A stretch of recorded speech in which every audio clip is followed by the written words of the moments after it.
Vendredi 30 juin 2017, nouvelle édition d'information sur la télévision du futur. Merci à vous de l'honorer avec nous. Voici le sommaire.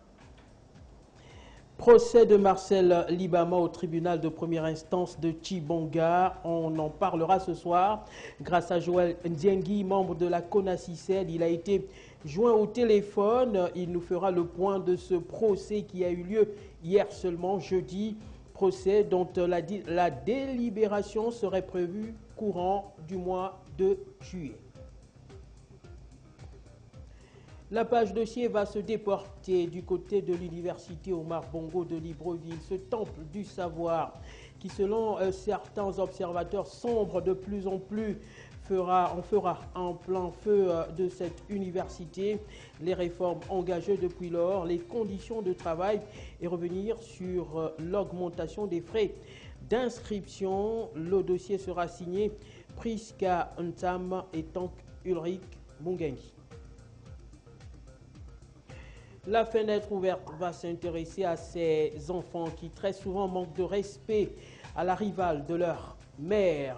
Qu'est-ce qui pourrait justifier cette attitude à ce moment-là? Quelle pourrait être votre réaction? On tentera de le comprendre et ce sera avec Virginie Monga et ses interlocuteurs. Mais d'abord, la localité de Tchibonga pour amorcer ce journal où s'est tenu hier jeudi au tribunal de première instance de cette localité le procès de Marcel Libama. Et pour la circonstance, une délégation de la CONACICED a été dépêchée sur les lieux. D'ailleurs, un membre de cette délégation a été joint au téléphone. Il nous fait le point du déroulement exact du procès. Joël Ndiengui, vous avez assisté au procès de Marcel Libama dans la localité de Tchibonga. Vous y êtes allé au compte de la délégation de la CONACICED. Qu'en est-il exactement? Bon, eh bien, évidemment, comme vous l'avez dit, nous sommes venus dépêchés par la CONACICED et Dynamique Unitaire. Et donc, nous sommes une délégation de 8 personnes. Et maintenant, nous avons assisté à l'audience de Marcel Libama et de journaliste Gilbert Biziga, qui était défendu par Maître Bibangongoyi. Bien, l'audience a commencé autour de 14 h pour s'achever à 18 h dépassées. Et bon, ça s'est bien passé. Marcel Libama et le journaliste se sont très bien défendus, appuyés de temps en temps par leur avocat. Et à l'issue de cela, il ressort que selon le réquisitoire du procureur, ce dernier a demandé une peine d'un an d'emprisonnement avec sursis assorti d'une amende de 300 000 francs versée par chaque condamné soit versée et que le délibéré serait rendu le 13 juillet. Okay. Donc, pour l'instant, ils sont encore détenus en prison et nous avons foi, et selon la plaidoirie de Maître Bibangogoyi, que lorsque nous reviendrons le 13 juillet, et nous reviendrons avec, nous répartirons ce livre avec notre camarade Marcel. D'accord. Alors, Joël, on dit également que certains de ses proches étaient de ce côté-là. Dans quel état d'esprit ces derniers ont assisté au procès de leurs parents? Évidemment, toute sa famille était mobilisée, qui revenait du Haut-Ogooué. Bon, tout le monde était serein. D'ailleurs, lui-même Marcel, vous le connaissez, c'est un leader d'opinion et un combattant.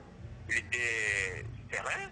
Et de toute façon, nous savons que, comme lui-même a l'habitude de le dire, qu'un syndicaliste qui n'est pas encore allé dans les geôles ne s'est pas encore affirmé.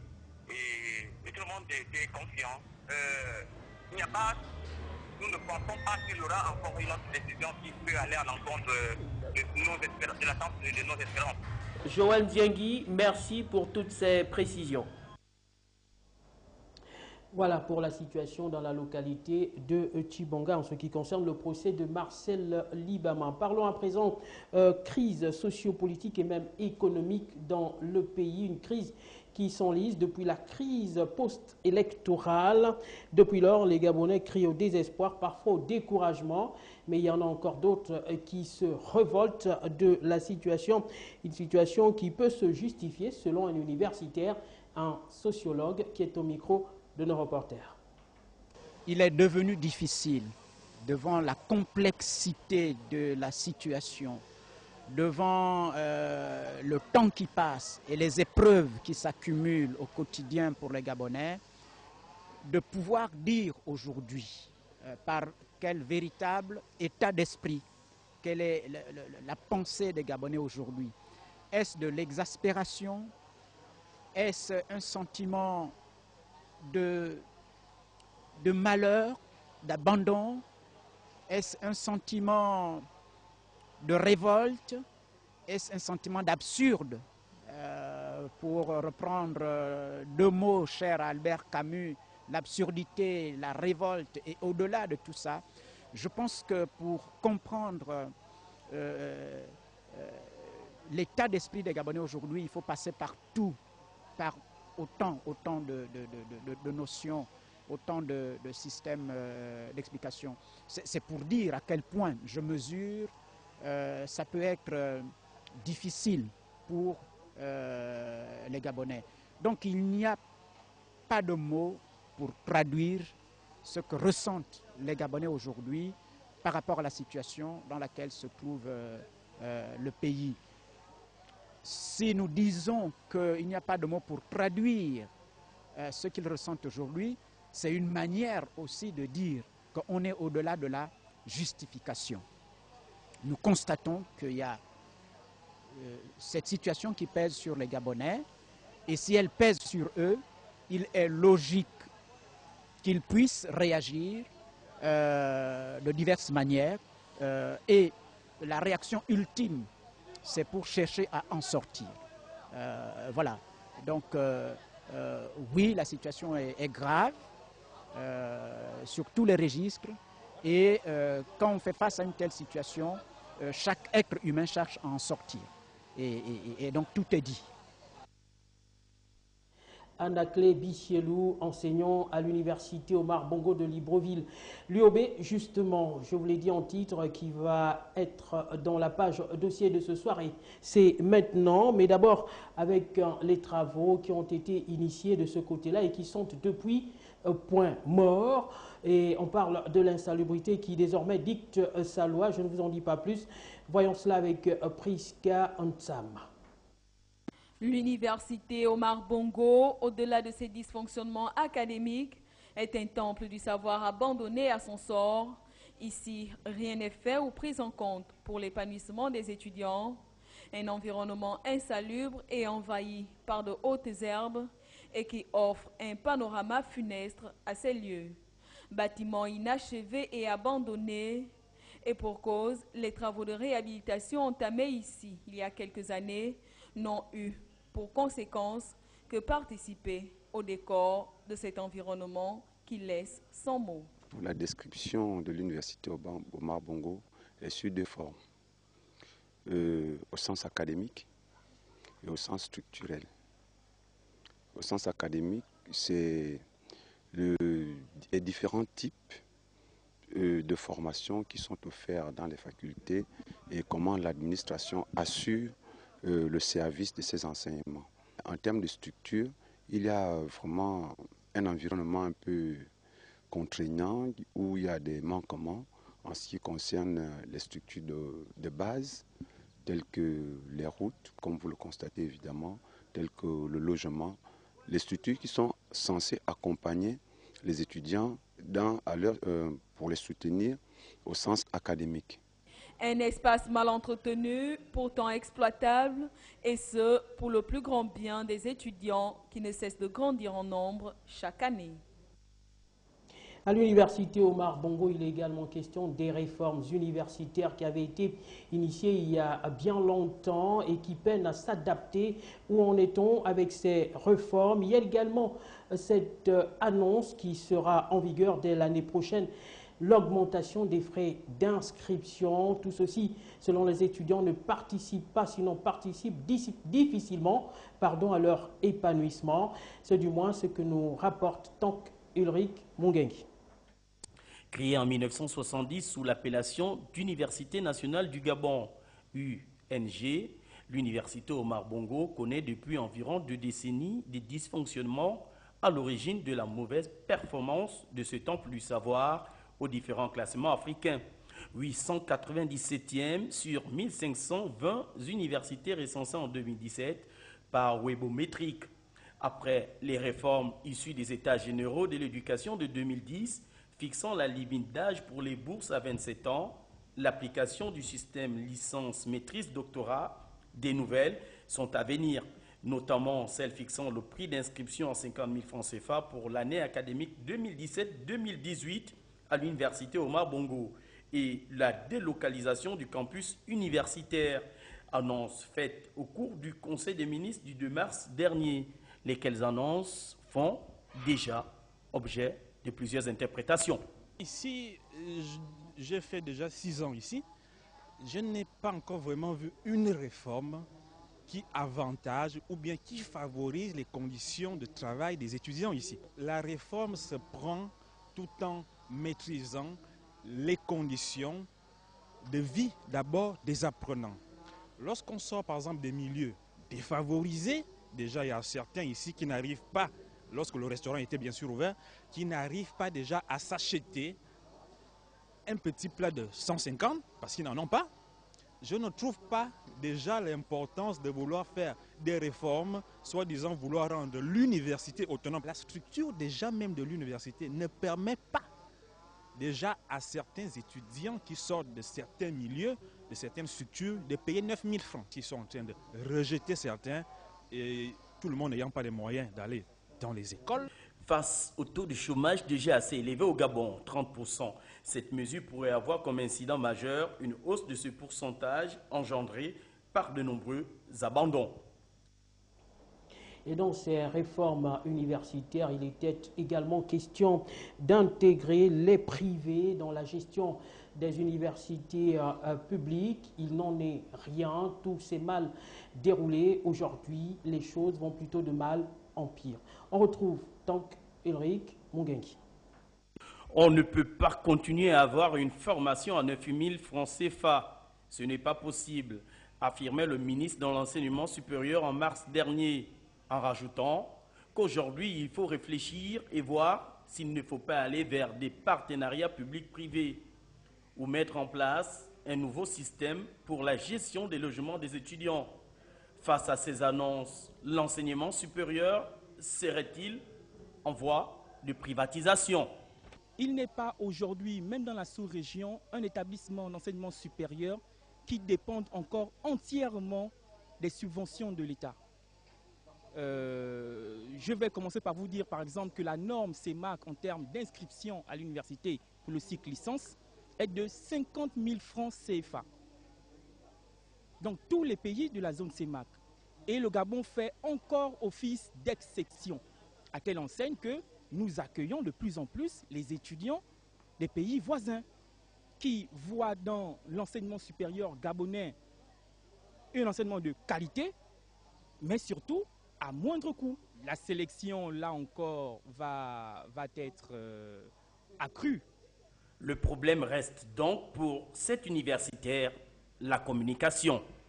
Le manque de pédagogie, le manque d'information, de la tutelle envers justement les acteurs qui vont devoir appliquer, voire subir ces réformes. Jusqu'à présent, c'est peut-être parce que je vais vers l'information que je suis plus ou moins au courant de quelques détails. Mais là encore, la tutelle doit pouvoir mieux communiquer sur ce qui sera fait afin que cette réforme passe, je ne vais pas dire comme une lettre à la poste, mais puisse au moins satisfaire dans une moindre mesure les uns et les autres. J'ose espérer que l'État gardera quand même quelques mesures d'accompagnement pour les étudiants les plus modestes. Toutefois, s'il est vrai que ces mesures sont régies par la norme CEMAC, il n'en demeure pas moins qu'une absence de préalable se fait toujours ressentir. Aussi, si la volonté des autorités gabonaises étant de s'arrimer aux normes internationales, qu'en est-il donc de la mise en pratique du règlement numéro 1/100/CEMAC-042-CM-04 du 21 juin 2001 portant libre circulation des personnes en zone CEMAC. Voilà donc pour la page dossier concernant l'université Omar Bongo, comme laissé pour compte depuis de nombreuses années déjà, mais l'UOB, on y reste. Direction le département de sociologie où s'est tenu aujourd'hui les journées d'études ou journées scientifiques axées essentiellement sur les médias et la fiabilité des informations. Voici le reportage. Discuter et débattre sur toutes les questions existentielles. C'est tout le sens des journées d'études, comme ça a été le cas au département de sociologie ce vendredi. Cette année, le regard se porte sur les médias à travers le thème « Regard croisé sur les médias gabonais ». Les médias restent, si vous voulez, des vecteurs qui créent la connaissance, qui portent la connaissance, et donc qui orientent les comportements et la manière dont les individus, les populations voient le monde. Les médias, entre autres, sont des porteurs de développement. Les médias sont des porteurs même de valeurs de démocratie. Les médias sont des porteurs de valeurs de cristallisation d'identité. Donc, comme je le disais dans mon propos, pour les médias, parce qu'il y en a qui aiment bien les médias, contre les médias, il y a des intellectuels qui n'aiment pas les médias, mais jamais sans les médias. Donc, les médias sont au centre de la vie d'une société, au centre de la vie démocratique d'une société, au centre de la vie universitaire d'une société, au centre de la vie politique d'une société. Au cours de cette journée scientifique, plusieurs questions viennent justifier ce regard sur les médias, notamment comment se créent les informations, sont-elles neutres, quel impact ces connaissances peuvent-elles avoir auprès des populations, aussi mettre sur la table certaines dérives dans la fiabilité des informations, dérives souvent nées de l'inconscient social. Il s'agissait de montrer à travers des faits empiriques, c'est-à-dire des choses que tout le monde peut vérifier. En particulier ce lapsus de Wivine, ce qui lui est arrivé, la réaction du directeur de Gabon Télévision, ce qui lui est arrivé aussi, et puis surtout à partir des caricatures de Libec, des titres des unes de Écho du Nord et des pages, aussi des titres en une de Faits divers, de montrer comment les médias agissent suivant l'inconscient, mais pas seulement un inconscient individuel. Ce qui nous fait agir tous sans que nous le sachions à notre insu. Regards croisés qui sont une invite à cette pluralité de cheminements qui ont saisi l'objet média dans ses différentes facettes pour un résultat plus varié et plus plausible. On quitte l'université Omar Bongo, direction la prison centrale de Libreville où sont encore incarcérés ses compatriotes. D'abord Bertrand Zibi Abégué, 305 jours que cet ancien député du PDG a été arrêté par les éléments de la direction de recherche le 31 août 2016 au quartier général de Charbonnage. Il est actuellement en détention et de manière arbitraire à la prison centrale de Libreville. Dans la même situation que Bertrand Zibi Abégué, Landry Amiong, Washington. Actualité à présent hors de nos frontières, en bref et en images sur le continent africain. D'abord, du côté de la République démocratique du Congo. Alors que le 30 juin, donc aujourd'hui, est habituellement marqué par la retransmission à la télévision d'un discours du président Kabila et par un défilé militaire pour célébrer l'anniversaire de l'indépendance de la RDC. Aucun de ces deux événements n'aura lieu cette année.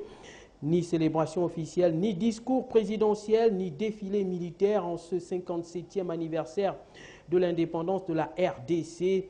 Si le 30 juin est traditionnellement marqué par le discours du président sur l'état de la nation, cette année, les Congolais doivent se contenter d'un court communiqué.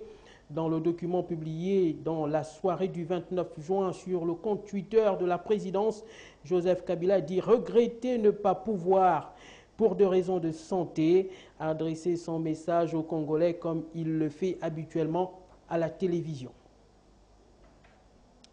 Du côté du Mali, le report du référendum constitutionnel suffira-t-il à éteindre les braises de la manifestation populaire du 17 juin? À un an de la présidentielle, le chemin vers la paix semble encore loin et le chef de l'État fait l'objet de vives critiques. Difficile de connaître leur nombre exact. 10 000 comme l'a déclaré la police, 300 000 comme l'ont affirmé les organisateurs. Si aucune estimation fiable n'est possible, une chose est sûre, ce samedi 17 juin, de nombreux Maliens sont descendus dans les rues de Bamako à l'appel de l'opposition, de plusieurs syndicats et d'une partie de la société civile pour afficher leur hostilité au projet de révision constitutionnelle souhaité par Ibrahim Boubacar Keïta Ibeka. Depuis son entrée en fonction en septembre 2013, jamais le chef de l'État n'avait dû faire face à une telle mobilisation populaire. À un an de la prochaine présidentielle prévue en juillet 2018, cette manifestation inédite a surtout résonné comme une alerte dans les couloirs du palais de Koulouba. On revient à Libreville et on parle de l'entretien des femmes qui est mise en question aujourd'hui face aux femmes qui s'arriment à la mode. Les réactions divergent selon les générations, notamment cette saison sèche.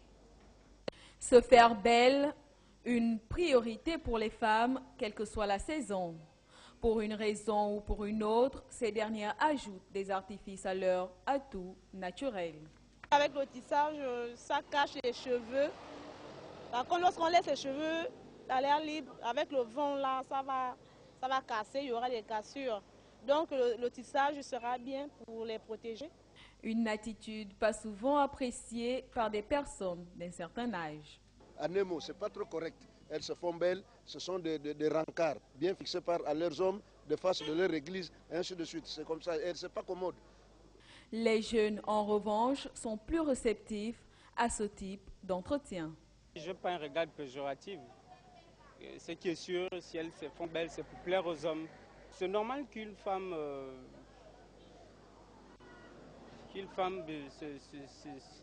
puisse se faire belle. Moi, je ne vois pas où est l'inconvénient. Entretenir son corps, un fait essentiel pour le bien-être de tout individu.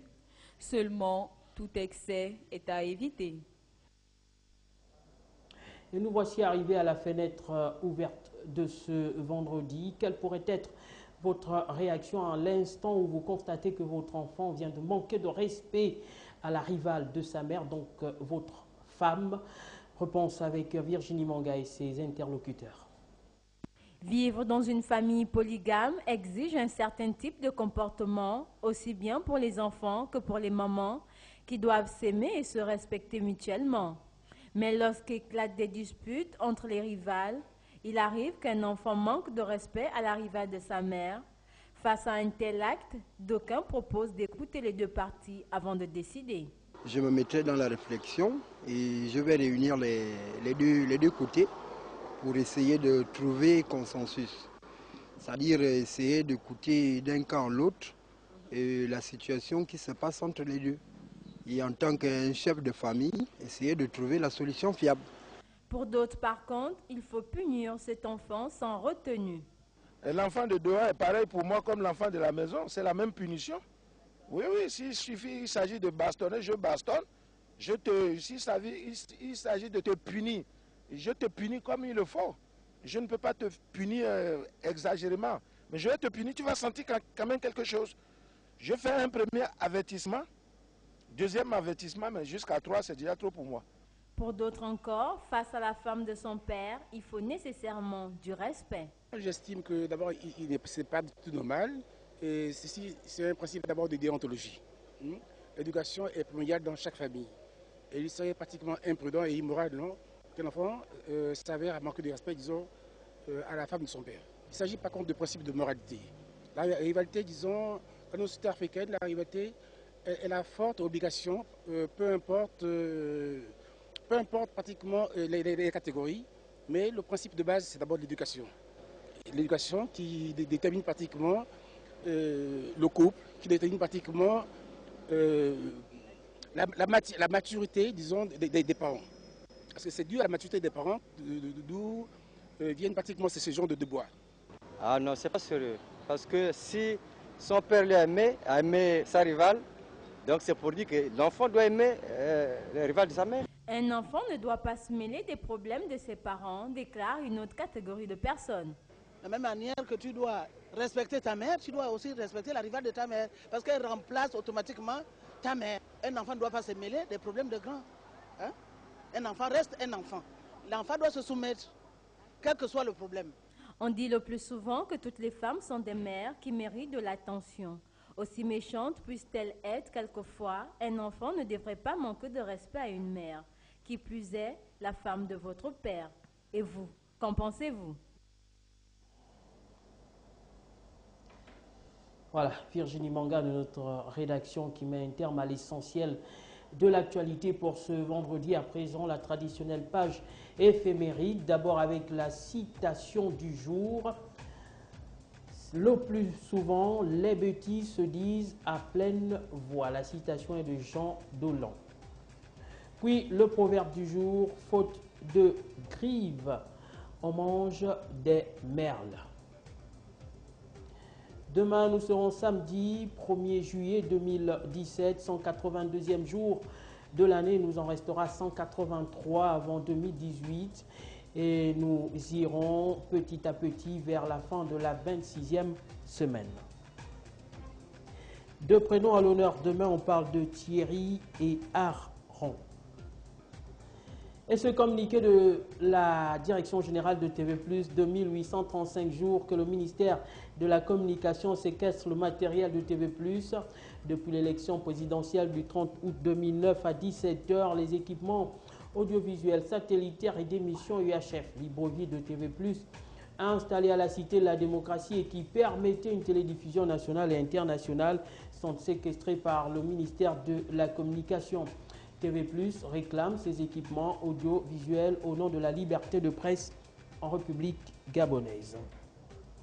N'oubliez pas, ce journal, vous pourrez encore le regarder sur le site web www.tvplusgabon.com et ce numéro pour Infoline 01 72 21 29. Merci et bon vendredi à tous.